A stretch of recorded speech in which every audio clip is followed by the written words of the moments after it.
Bienvenidos a la librería Victoria Christian Gift and More, ubicados en el pueblo de Humacao, Puerto Rico. Aquí encontrarás distintos detalles con mensajes cristianos como lo son tazas y marcadores.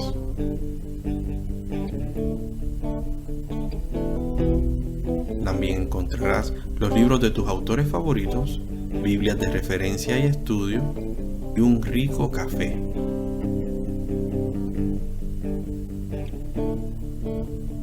Tutorías de matemáticas y contenido a través de las redes sociales de actualidad cristiana. Te esperamos y recuerda, comparte, comenta y bendice. Estás en Victoria. La paz del Señor sea con todos. Nuevamente el hermano Eliud Espinosa Díaz en la proporción de la clase de enfoque, la clase bíblica semanal del leccionario. Gracias a Dios por esta oportunidad. Hemos estado contemplando un tema de unidad, la provisión divina en tiempos de adversidad. El tema para esta clase hoy dice: importancia de saber ejercer nuestros derechos ciudadanos. Y uso una lectura base, Hechos capítulo 16, versículos 35 al 40, y Hechos capítulo 25, versículos 10 al 12. El enfoque de hoy, entendí que a base del tema debía hacerlo de la forma en que lo voy a presentar, puesto que es un tema extremadamente amplio y complicado para poder hablar de él. Así que les pido que me ayuden en esta oportunidad para seguir hacia adelante. La lección para esta semana nos presenta una buena oportunidad para integrar el concepto y el propósito de los derechos civiles, de forma que podamos usarlos como herramienta para la expansión del Evangelio. Y nos preguntamos, ¿qué son los derechos civiles y cómo influyen o afectan nuestra libertad espiritual, dado que funcionamos en una sociedad materialista? Y al respecto, hemos expresado en ocasiones anteriores que las primeras enseñanzas que deben recibir los conversos o los cristianos en la iglesia es una educación clara de los artículos de fe de la misión a la cual profesan. Ese conocimiento es necesario para que puedan hacer una defensa de esos artículos de fe cuando fuere necesario. Y eso mismo es lo que dice la Biblia en 1 Pedro capítulo 3, versículo 15. A la misma vez en ese versículo se nos da el procedimiento.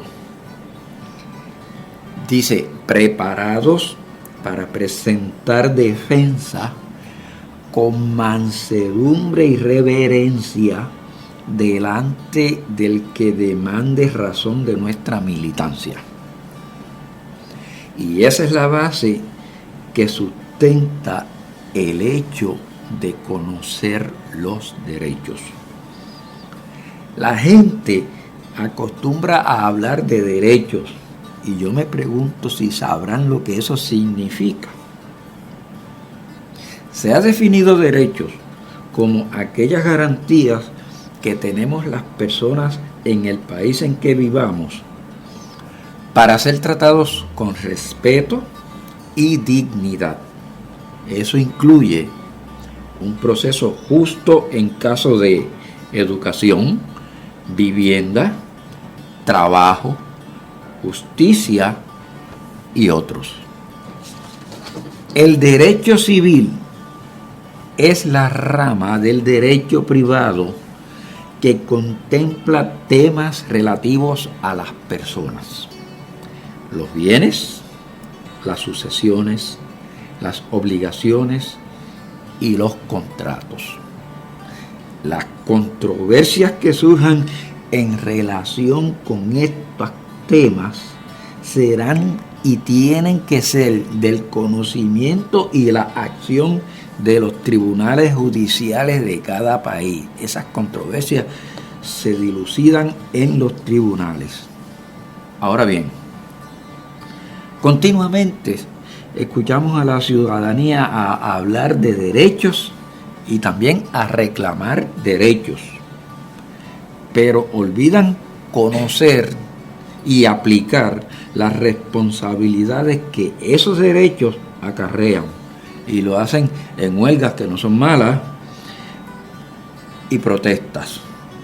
Donde está lo errado es destruyendo propiedades o dañando cosas, y eso no es derecho, eso es desorden.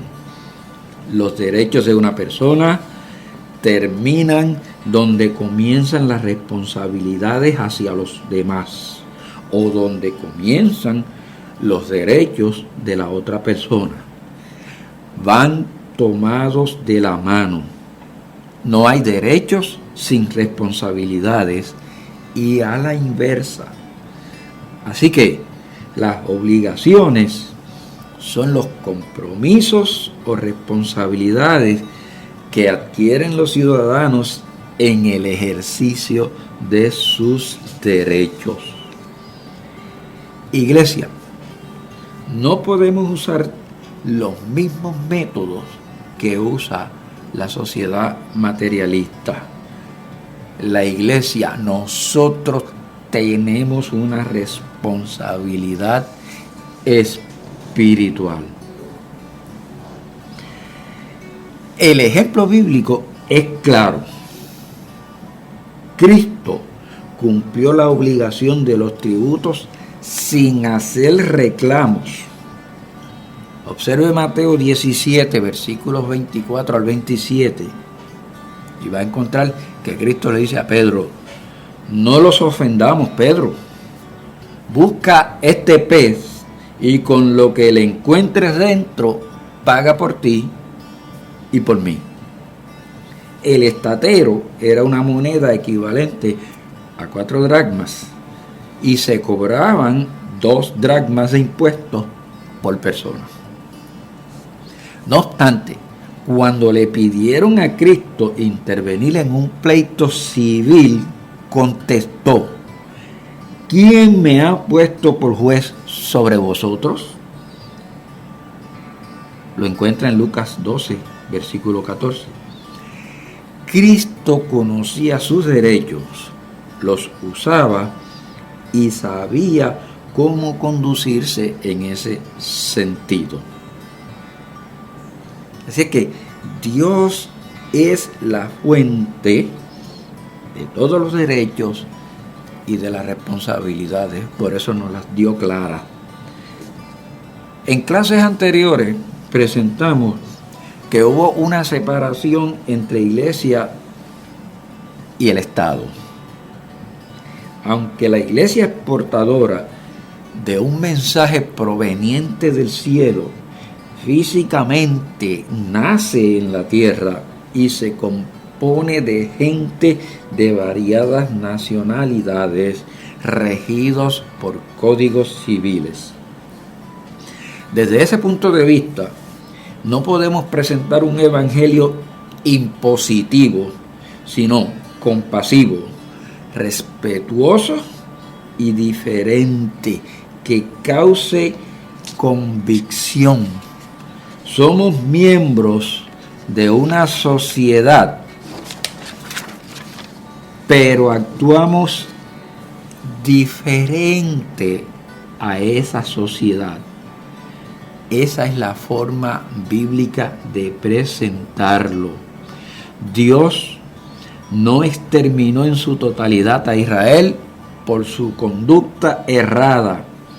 Castigó el pecado y mantuvo los fieles, a Josué, a Caleb y a los más jóvenes. ¿Por qué? Porque Dios es paciente, no queriendo que nadie se pierda, sino que se arrepientan. 2 Pedro 3:9.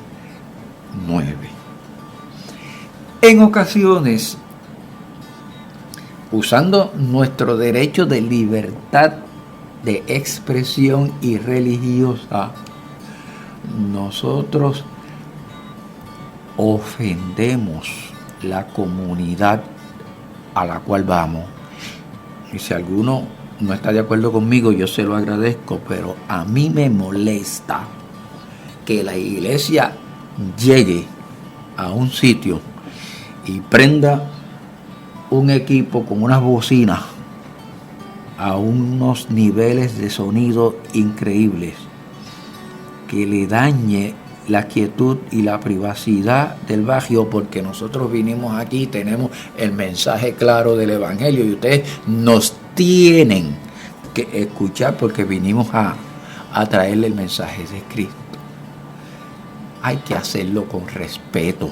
Tenemos ese derecho, pero también ellos tienen el derecho a la quietud de su hogar, y los decibeles de sonido están regidos por leyes civiles, las cuales nosotros tenemos en responsabilidad que atender.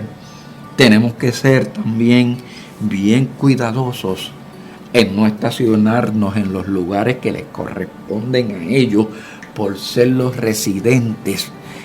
Me gusta el comentario que tiene el leccionario en la clase anterior, en la página 84, que dice: según sea la actitud asumida frente a las adversidades, ellas dejan al descubierto la escala de valores que posee la persona frente a la situación. La ley divina fue dada para regular la conducta humana, así que la ley mosaica entonces es la voluntad de Dios en términos de mandamiento. Y hoy tenemos la Biblia, que puede definirse de igual forma. En el contenido de ambas, los 10 mandamientos encierran el código de derechos y responsabilidades de los humanos. Cuando se le preguntó a Cristo sobre ello, lo resumió en una sola palabra: amor. A Dios primero y a tu prójimo igual que a ti mismo. Mateo 22, versículos 36 al 40.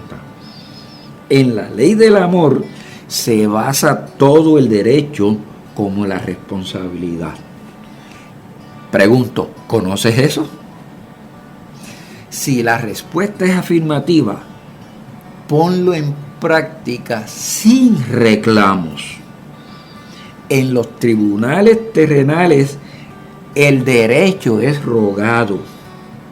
No es diferente en el plano espiritual. Aunque la sangre de Cristo nos limpia de todo pecado, los beneficios de esa dádiva llegan mediante súplica y ruego en oración. Si se obstruye el proceder de la iglesia cuando ésta está cumpliendo con su responsabilidad civil también, entonces la iglesia tiene derecho a reclamar audiencia ante un tribunal. Eso fue lo que hizo Pablo. Pero si la iglesia no cumple sus responsabilidades, no tiene ningún derecho a reclamar sus derechos. Vaya la redundancia. Así que veamos la actitud del apóstol Pablo. Existe diferencia entre el proceder por cuenta propia y el proceder dirigido por Dios. En Hechos 9, versículos 15 y 16, refiriéndose a Pablo, Dios le dice a Ananías: ve, porque instrumento escogido me es este para llevar mi nombre en presencia de los gentiles y de reyes y de los hijos de Israel. Pablo era un hombre seleccionado por Dios con un propósito definido. porque yo le mostraré cuánto le es necesario padecer por mi nombre. Cuando acusan a Pablo, le asistían todos los derechos que le garantizaba la ciudadanía romana. Él lo sabía. Es por eso que los judíos, instados por Satanás, lo quieren matar. Si lo entregan a las autoridades romanas, las autoridades, no van a encontrar causa civil de castigo. Así que Pablo, sabiendo eso, apeló, demandó ir al César, al tribunal del emperador. Pregunto, ¿qué derechos civiles, si alguno, podía Pablo reclamar ante la turba sacerdotal judía que lo acusaba? Ninguno. Los judíos estaban cautivos de los romanos, los que los presenta entonces sin personalidad nacional y judicial alguna.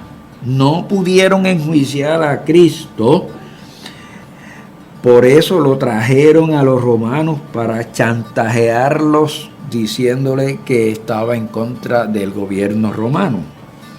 No pueden enjuiciar y condenar a Pablo, y por eso se lo presentan nuevamente o en este momento también a los romanos, haciendo uso de adulación a los representantes del gobierno. Vea eso bien en los capítulos 21 hasta el 26 del libro de Hechos. En el capítulo 24 del 1 al 9, esta turba se dirige al gobernador Félix de forma salamera, como decimos en Puerto Rico. Y en esa lucha satánica contra el evangelio, llaman al evangelio plaga, disciplina de sedición, secta nazarena. Y ante su falta de autoridad para juzgar, actuaban en motines. Este gobernador se dio cuenta de que no había causa contra Pablo, pero lo retuvo preso 2 años esperando que Pablo le diera dinero para su libertad. Era corrupto. Cualquier coincidencia contemporánea pues es pura casualidad. A ese gobernador Félix lo sucede en el puesto otro de nombre Festo. Y ese Festo continúa con la misma intención. Y Pablo, conocedor de sus derechos y sabiendo que no ha cometido delito civil, solicita ser atendido en el tribunal imperial. Y en ese espacio de tiempo aparece el rey Agripa, quien al escuchar a Pablo entiende que Pablo es inocente y se asombra del cargo por el cual le acusa. Y dice que se juzga entre vosotros cosa increíble, que Dios resucite a los muertos. Eso está en Hechos 26, versículo 8. Eso nadie lo cree, es lo que implica las palabras de él. ¿A qué enjuiciarlo? No hay delito para condenarlo. Pero cuando pidió ir al César, ya esta opinión mía no es válida, tenemos que enviarlo al César. Gente, el Código Civil no interfiere con la responsabilidad espiritual de nosotros. El Código Civil interfiere cuando nosotros cometemos delito civil.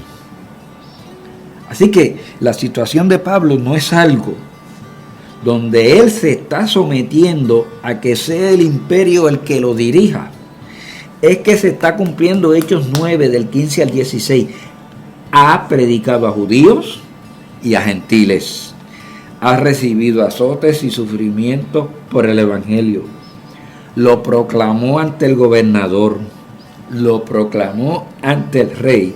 Y ahora, usando sus derechos, pide ir al emperador. Algo que subyace aquí es el hecho de que Pablo había escrito ya la carta a la iglesia de Roma diciéndole que los necesitaba para que lo impulsaran a llegar a España. Vea Romanos capítulo 15, versículos 24 y 28. Y con la apelación que él hace, el Estado es el que lo transporta a Roma. Pablo sabía usar sus derechos en bien del Evangelio. Iglesia, gente, maestro, no procuren cambiar la gente. Eso es trabajo del Espíritu. La sociedad va a cambiar si ella desea e interesa cambiar. El fin de la iglesia es predicar, y para lograrlo utiliza las herramientas que tiene al alcance. No se puede culpar a Lucas por la falta de más datos en el libro de Hechos. El propósito principal que Lucas tiene en el libro de Hechos es presentar toda la información posible acerca del Evangelio de Jesucristo y las instrucciones relacionadas con la salvación y la vida eterna. Recuerde, la Biblia no es un libro de historia, aunque la encierra. Es la revelación y la presentación de la voluntad de Dios en términos de mandamientos, en vías a proporcionarle al hombre el camino de la salvación. 10 años antes de su encarcelamiento, Pablo le había presentado a la iglesia de Roma el interés de visitarlos en su ruta a España. Carecemos de datos que vengan de fuentes claras para establecer que Pablo estuvo en España, aunque algunos afirman que lo estuvo para el año 66 después de Cristo. Que lo haya hecho es una posibilidad no probada. No obstante, en España se conservan tradiciones y hasta monumentos antiguos que dan como ciertas las teorías relacionadas con la visita de Pablo a dicho país. Ese dato lo saqué del libro Pablo el Apóstol, escrito por el autor Wilfredo Calderón en la página 176. Se lo recomiendo, muy bueno. Pablo el Apóstol de Wilfredo Calderón. Pablo estuvo 2 veces encarcelado en Roma. La primera vez es dejado libre por Augusto César, y eso usted lo consigue en Hechos 25:25. Esa primera vez es esta de la que estamos hablando, cuando lo llevaron ante Festo y Félix. Dice Hechos 25:25 que Augusto era el emperador en el momento de la apelación de Pablo. Lo dejó libre, y dado que Pablo siguió su ministerio, se cree que hay un segundo arresto y que fue preparado entonces por las autoridades romanas. Para ese tiempo, los romanos estaban decididos ya a perseguir la iglesia cristiana. Y se deduce de 2 Timoteo 4:13 que Pablo fue arrestado en Troas y que tuvo que abandonar sus pertenencias personales, pidiéndole a Timoteo que se las haga llegar. Y en esa segunda prisión es que Nerón lo ejecuta. Así que usemos nuestros derechos, pero con conocimiento, para que el Evangelio sea proclamado y la gloria de Dios sea manifestada. La paz del Señor quede con todos.